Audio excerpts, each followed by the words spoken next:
ఒక్కసారి నిజమైన భక్తి జీవితం ఏంటో ఆలోచించండి ప్రియులారి. రాత్రి బైబిల్లో ఉన్న వాస్తవాలు మీకు అర్థమవుతాయి. బైబిల్లో ఉన్న వాస్తవాలు మీకు అర్థమవుతాయి. ఏముంది బైబిల్లో? దేవుడు తన సేవకుని పుట్టించి ఆయన పుట్టుకకు కారణం చెప్తున్నాడు. ఆయన పుట్టుకే మిమ్మల్ని ఆశీర్వదించడానికి.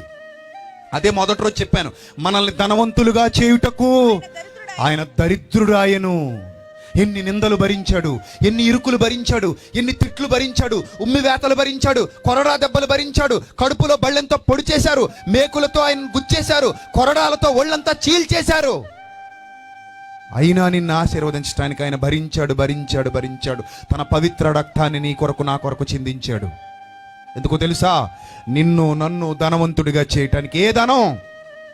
లోక సంబంధమైన ధనం కాదు, ఆత్మ సంబంధమైన ధనం. నిత్య జీవితాన్ని మనకు వాగ్దానం చేశాడు ఆయన. నువ్వు మనిషి మరణంతో అంతా అయిపోతుంది అనుకుంటున్నావేమో. మరణంతో అంతా అయిపోవట్లేదు. లోక సంబంధంగా డబ్బు, పదవి, ఆస్తి, అంతస్తు ఉంటేనే గొప్పవాళ్ళు అనుకుంటున్నావేమో. అలా అయిపోయిన వాళ్ళు ఇప్పుడు ఎలా ఉన్నారు తెలుసా?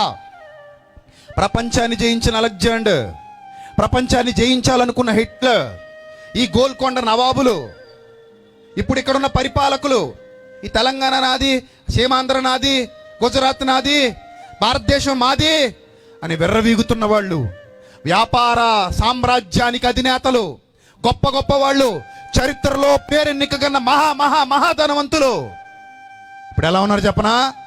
చూస్తావా? చూస్తావా? వస్తున్నారు, చూస్తావా? గొప్ప ధనవంతుల్ని నీ ముందుకు తీసుకురాబోతున్నాను. చరిత్రలో పేరెన్నికగన్న ధనవంతులు ఎలా ఉన్నారో చూపించడానికి మీ ముందుకు తీసుకురాబోతున్నాను. ఇప్పుడు ఎలా వస్తారో చూపిస్తా.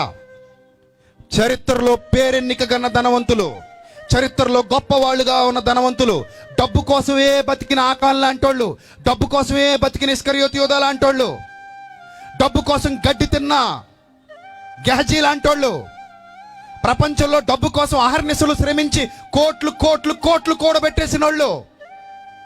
ఇదిగో ఇప్పుడు ఏ లోకసువార్త 16వ అధ్యాయంలో అయితే మనం చదువుకుంటున్నామో ఆ ధనవంతులు లాంటోళ్ళు వాళ్ళు ఎలా ఉన్నారు తెలుసా ఇప్పుడు?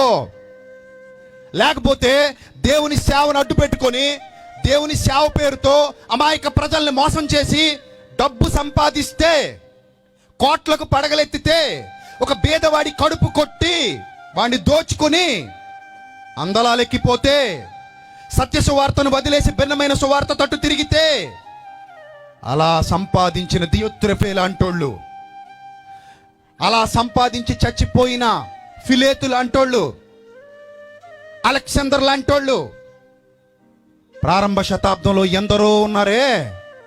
అబద్ధపు ప్రవక్తలు, అబద్ధపు అపోస్తలులు ఉన్నారే ప్రారంభ శతాబ్దంలో. పేతురు గారు రాసిన 2వ పత్రిక 2వ అధ్యాయం మొదటి 2-3 వచనాల్లో ఎవరి గురించి అయితే చెబుతున్నాడో చూడండి. మీ బైబిల్లో పేతురు గారు రాసిన 2వ పత్రిక 2వ అధ్యాయము 1, 2, 3 వచనాల్లో ఎవరిని ఉద్దేశించి మాట్లాడుతున్నాడో, అలా వాళ్ళ తరంలో దేవుణ్ణి మోసం చేసిన వాళ్ళు. డబ్బే దేవుడు అనుకుంటున్నావు, డబ్బే ఆశీర్వాదం అనుకుంటున్నావు, డబ్బు కోసం గడ్డి తింటున్నావు, డబ్బు కోసం అక్రమాలు చేస్తున్నావు, డబ్బు కోసం నానా రకాలైన పనికిమాలిన పనులన్నీ చేస్తున్నావు. డబ్బే ఆశీర్వాదం అనుకుంటున్నా ధనవంతుడా, నీ మీదికొచ్చే ఉపద్రవం ఉంది, దాన్ని గురించి ప్రలాపించి ఏడు. మీ ధనము చెడిపోయిను, మీ వస్త్రములు చెమ్మటలు కొట్టిన వాయను, మీ బంగారం మీ వెండి తుప్పు పట్టేశాయి, వాటి తుప్పు మీ మీద సాక్ష్యంగా ఉండి అగ్ని వలె మీ శరీరాలు తినేస్తది. అంత్య దినములు యందు ధనము కూర్చుకొంటిరి. మోసం చేసి సంపాదిస్తున్న నకిలీ రాజకీయ నాయకులు, స్విస్ బ్యాంకులో కోట్లు కోట్లు దాచేసుకున్న మన దొంగలైన మన దేశంలోని అధికారులు, అమాయక ప్రజల్ని మోసం చేసి భక్తి పేరుతో కోట్లు కోట్లు సంపాదించేసిన దొంగ బాబాలు, డారా బాబా లాంటి దొంగ బాబాలు, నిత్యానంద స్వామి లాంటి దొంగ బాబాలు, ఎవరైతే మోసం చేసి క్రైస్తవ సమాజాన్ని మోసం చేసి కోట్లు కోట్లు సంపాదించేసుకుని, ఇందాక మీరు చూసారే బీదలైన కళ్ళు లేని సేవకులు, కాళ్ళు లేని సేవకులు, చేతులు లేని సేవకులు, అలాంటి వాళ్ళకు ₹1 కూడా ఇవ్వకుండా, కనీసం అలాంటి వాళ్ళ ఆకలి తీర్చకుండా, అలాంటి వాళ్ళని పట్టించుకోకుండా, నా కడుపు నిండితే చాలు, నా బట్టలుంటే చాలు, నేను హ్యాపీగా ఉంటే చాలు, నా సంఘం వృద్ధి పొందితే చాలు, బీదలైన సేవకులందరూ కడుపు కొట్టేస్తాను నేను, అవసరమైతే బీదలైన సేవకుల సంఘాలను కూడా దోచేస్తాను, విశ్వాసులను కూడా దోచేసి నా దగ్గర పెట్టుకుంటాను. ఎవడో కష్టపడి ఇల్లు తిరిగి వీధి వీధి తిరిగి సైకిల్ మీద తిరిగి తిని తినక కష్టపడి సేవ చేస్తే ఆ సేవకుడి దగ్గర ఉన్న విశ్వాసాలను కూడా కొట్టేసి నా దగ్గర తీసుకెళ్ళి పెట్టుకుంటాను ప్రలోభాలకు గురి చేసి.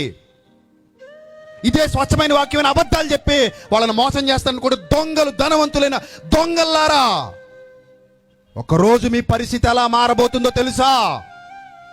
ఒకరోజు మీ జీవితం ఎలా మారబోతుందో తెలుసా? ఒక 20 years, జస్ట్ 20 years తర్వాత నువ్వు ఎలా ఉండబోతున్నావో తెలుసా? తీసుకురా. 20 సంవత్సరాల తర్వాత ఈ రోజు హ్యాపీగా ఉన్న నువ్వు 20 సంవత్సరాల తర్వాత ఎలా ఉండబోతున్నావో తెలుసా? ఇప్పటి వరకు ఓపెన్ చేసి చూపిస్తాను చూడండి మీకు. ఇప్పటి వరకు ఇందులోకి వెళ్ళిన వాళ్ళు ఎలా ఉన్నారో అలాగే ఉండబోతున్నావు. తీయండి బయటికి వాళ్ళ జీవితం ఎలా ఉంటుందో చూపించండి. తీయండి బయటికి వాళ్ళ నిజస్వరూపం ఎలా ఉంటుందో చూపించండి. ఈ రాత్రైనా మీకు కళ్ళు తెరుచుకోకపోతే, ఈ రాత్రైనా మీకు మీ బ్రతుకేంటో అర్థం కాకపోతే, ఈ రాత్రైనా మీకు మీ జీవితం ఏంటో అర్థం కాకపోతే, ఎప్పటికీ మీ జీవితం మీకు అర్థం కాదు. ఇదిగో ఇదే వాళ్ళ పరిస్థితి, ఇదే వాళ్ళ పరిస్థితి. ఎందుకంటే గొప్పదే ఉంది చెప్పండి. ఇదే మీ పరిస్థితి, ఇదే నా పరిస్థితి. ఒకరోజు ఈ రోజు నేను మాంసంతో, నరాలతో, చర్మంతో కప్పబడి ఉన్నాను కాబట్టి రెచ్చిపోతున్నాను అంతేనా? గట్టిగా మాట్లాడగలుగుతున్నాను అంతేనా? ఒకరోజు నేను ఇలా అయిపోబోతున్నాను. ఇది నమ్మవా? ఇది నమ్మవా? కోట్లు స్విస్ బ్యాంకులో దాచుకున్న దొంగలైన అధికారులు ఇలా కారా? కోట్లు అమాయక ప్రజలను మోసం చేసుకున్న దొంగ బాబాలు ఇలా కారా?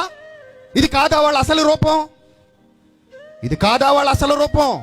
ఈరోజు అమాయకులైన క్రైస్తవయాన్ని మోసం చేస్తూ, అమాయకులైన భేద సేవకులకి అన్యాయం చేస్తూ, అమాయకులైన సేవకులందరినీ విడిచిపెట్టేస్తూ వాళ్లే పబ్బం గడుపుకుంటూ కోట్లకు పడగలెత్తిన దొంగ సేవకులు ఉన్నారు. వాళ్ళ పరిస్థితి ఇది కాదా? మీరు సువార్త ప్రకటించొద్దు, మీరు మాకు వాక్యం చెప్పొద్దు, మీరు మా వీధుల్లోకి రావద్దు అని మతోన్మాదులు ఎవరైతే సేవకుల్ని కొట్టడానికి, తిట్టడానికి సిద్ధపడుతున్నారో మతోన్మాద సంస్థలు ఈరోజు పొట్టలు పెంచుకున్నారు దొంగ బాబాలు. వాళ్ళ పరిస్థితి ఇది కాదా? పొట్ట ఎంతైనా ఉండొచ్చు, తర్వాత ఇంతే అయిపోద్ది నీ పొట్ట. ఇప్పుడు కనబడుద్ది పొట్ట, తర్వాత ఎక్కడ ఉంటుంది నీ మొహం? నీకు పొట్ట, నీ పొట్ట పురుగులు తినేస్తాయి. పెట్లో పెట్టగానే నిన్ను ఎవరు తినేస్తారు తెలుసా? పురుగులు తినేస్తాయి. పురుగులు తినేసిన తర్వాత నీ పరిస్థితి ఇదే. నిన్ను కప్పెట్టేసిన తర్వాత ఒక 6-7 నెలలు ఆగెళ్ళి మళ్ళీ ఈ పెట్టిలోంచి తీసుకుని చూసుకో, ఇలా ఉండబోతున్నావు. ఇది నీ ఒరిజినల్ ఫోటో. ఇప్పుడు కనబడుతున్నది ఒరిజినల్ ఫోటో కాదు, అది మాయమైపోయే ఫోటో. నిజం అనుకుంటున్నావా? ఇప్పుడు తీసే ఫోటో మాయమైపోద్ది. ఫోటో నీ అందం మాయమైపోద్ది, నీ ఫెయిర్ అండ్ లవ్లీ పోద్ది, నీ ఫెయిర్ ఎవరు పోద్ది, నీ పాండ్స్ పౌడర్ పోద్ది, నీ మేకప్ పోద్ది, నీ ప్యాకప్ అంతా పోద్ది, నీ అందం అంతా పోద్ది, నీ అందం అంతా పోద్ది, ఎగిరిపోద్ది. మంచు కురిసినట్టు, పచ్చగడ్డి మీద మంచు కురిసి మాయమైపోయినట్టు నీ అందం అంతా మాయమైపోద్ది, నీ ఐశ్వర్యం అంతా మాయమైపోద్ది. చివరికి మిగిలిది ఇదే, ఎముకల గూడు. ఇప్పుడు ఉంది, టచ్ చేసి చూసుకో. నొక్కితే తగులుతుంది, ఒకసారి పెట్లో పెడితే కనబడద్ది. ప్రస్తుతానికి టచ్ చేస్తే తగులుతుందా? ఇలా టచ్ చేస్తే ఇది తగులుతుంది. టాటా చెప్తుంది చూడు, ఇలా టచ్ చేస్తే ఇది తగులుతుంది కదా. ఒక రోజు ఇదంతా పోద్ది చిట్టు కన్నా. అదే చెప్తున్నాడు, ధనవంతులారా ప్రలాపించి ఏడవండి, మీరు చేలు కోసిన పని వారికి ఇయ్యక. ఎంత స్పష్టంగా చెప్తున్నాడు తెలుసా? మీ చేలు కోసిన పని వారికి ఇయ్యక మీరు మోసముగా బిగబట్టిన కూలి దేవునికి మొరపెడుతుందట. అన్యాయంగా సంపాదించావు, పోతావు అన్నాడు. మట్టి కొట్టుకు పోతావు, మట్టిలోకి పోయి ఇలాగ అయిపోతావు. ఏ ధనం కోసమైతే ఈ కాళ్ళు పరిగెత్తాయో ఇలాగ అయిపోతాయి ఈ కాళ్ళు. ఏ ధనం కోసమైతే సంపాదించి పొట్ట నింపుకున్నావో, ఈ పొట్ట నింపుకున్నావు కదా బాగా, పొట్ట ఇంత పెంచుతావు. ఏమైంది ఇప్పుడు? ఇది పురుగులు తినేసేలా అయిపోద్ది. ఏంది ఉపయోగం? ఇదే జీవితం, ఇది ఒరిజినల్ లైఫ్. అందులోకి వెళ్ళాక మన ఒరిజినల్ లైఫ్ ఇది. ఇప్పుడు డబల్ కాట్ బెడ్ మీద హాయిగా పడుకుంటాం, ఒకరోజు పెట్లో పడుకుంటాం. ఇప్పుడు చెప్పు, నిజమైన ఆశీర్వాదం ఏది? అబ్రహాము గారికి కూడా ఇది ఉంది. రాత్రి మీరు చూశారు కదా అబ్రహాము గారి సమాధి.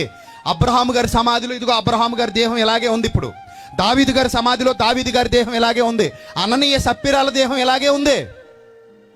ఇస్కరియోతు యోధా దేహం కూడా ఇలాగే మారిపోయింది. ఇందులో మంచివారు ఉన్నారు, చెడ్డవారు ఉన్నారు. కానీ వాళ్ళ ఆత్మలు ఎక్కడున్నాయనేది ఇంపార్టెంట్. అబ్రహాము గారు ఆశీర్వదింపబడ్డారు కాబట్టి పరదేశంలో ఉన్నారు, నీతిమంతుడుగా నెమ్మది పొందుతున్నాడు. లాజరు ఆశీర్వదింపబడ్డాడు కాబట్టి ఆయన రొమ్మున అనుకున్నాడు. ధనవంతుడు శాపగ్రస్తుడు గనుక ఈ స్థితిలో ఉన్నాడు. ఇది జీవితం అని తెలిస్తే మనకు అర్థం అవుతుంది ఈరోజు దేనికోసం పాకులాడుతున్నాము. ఇది జీవితం అని తెలిస్తే మనకు అర్థం అవుద్ది దేనికోసం మనం వెంపర్లాడుతున్నాము, దేనికోసం మనం పరితపిస్తున్నాము, దేన్ని చూడడానికి మనం పరితపిస్తున్నాం, దేన్ని నమిలేద్దామని మనం పరితపిస్తున్నాం. ఇక్కడ దేంతో పేద ప్రజల పొట్ట కొట్టి ఈ నోట్లో నింపుకుంటే ఒకరోజు ఈ నోట్లో మట్టి మట్టి నింపబడద్ది. ఈ నోట్లో శుభ్రం చేస్తే ఎలా తెల్లగా ఉంటావు, శుభ్రం చేయకపోతే ఎలా ఉంటావు? మురికి పట్టు ఉంటావు, కంపు కొడుతుంటావు.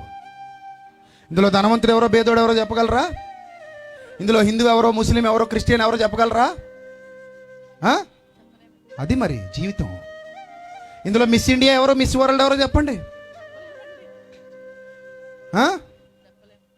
ఐశ్వర్యరాయ్ ఎక్కడుంది? లేకపోతే విజయ్ దేవరకొండ ఎక్కడున్నాడు? ప్రభాస్ ఎక్కడున్నాడు? చెప్పండి. చెప్పలేం. కానీ అందరూ ఇలాగే ఉంటారు. ఈ జీవితం ఇలా అయిపోయే సమయానికి నువ్వు మోసం, అక్రమం, దౌర్జన్యం, దగ, దోపిడి, ఆశీర్వాదం లేదు నీ జీవితంలో. నీకు ఆశీర్వాదం కావాలంటే ఎక్కడి నుంచి ఎక్కడికి రావాలట? దుష్టత్వము నుండి మళ్ళించబడాలి. దుష్టత్వం నుండి మళ్ళించుట వలన, లోపల పెట్టండి అమ్మ వాళ్ళని, దుష్టత్వం నుండి మళ్ళించుట వలన మిమ్మల్ని ఆశీర్వదించుటకు ఆయనను మొదట మీ యొద్దకు పంపెను. ఇది మొదట మనం క్రీస్తు ద్వారా సంపాదించుకునే ఫస్ట్ ఆశీర్వాదం.